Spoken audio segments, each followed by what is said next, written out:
Et à la une, bien sûr, du foot, on revient sur le choc de ce week-end en Ligue 1. Lille recevait l'Olympique de Marseille hier soir.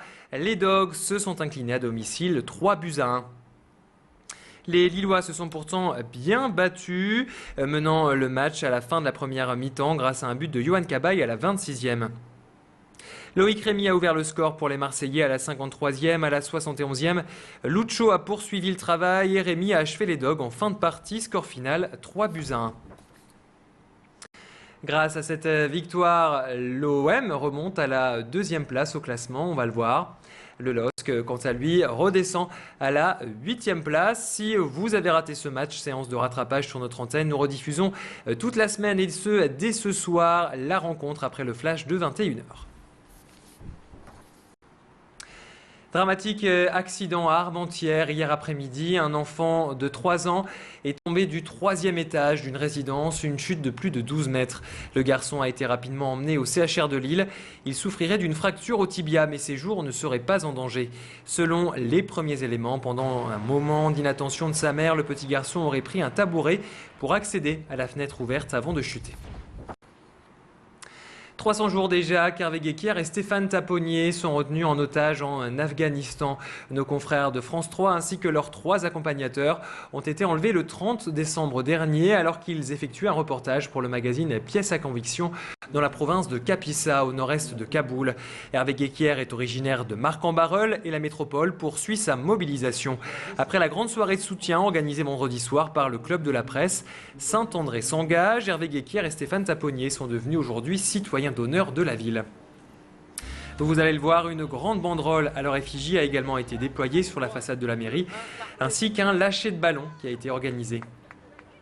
Olivier Hénaud a connu personnellement Hervé Guéquière. Le maire de Saint-André était dans le même lycée que le journaliste. On écoute l'élu au micro de Jean-Marc Courtin.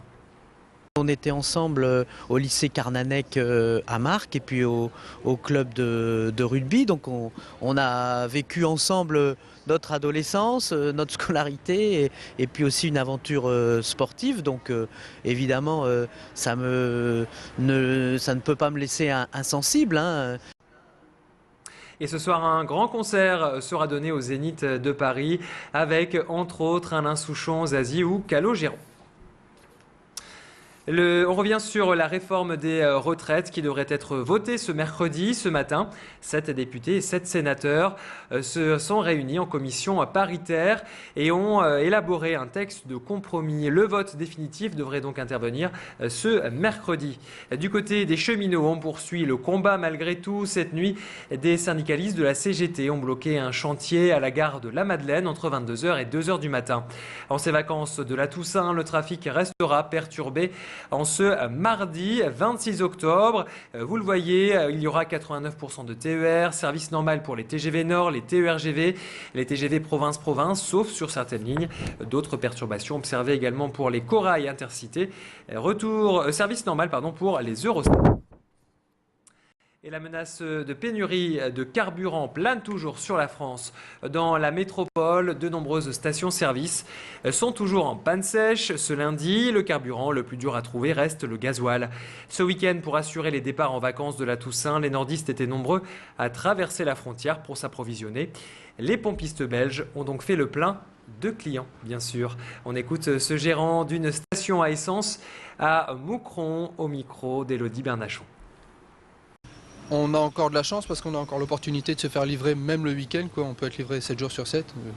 Comparativement à d'autres de nos collègues de la région qui n'ont pas cette chance, nous, donc pas le week-end ici mais le week-end précédent, on a pu être livré dimanche alors que d'autres stations de la région étaient en pénurie aussi, à cause de l'afflux des Français justement. Et alors justement, est-ce que les prix sont toujours les mêmes ici à Moucron ? Oui.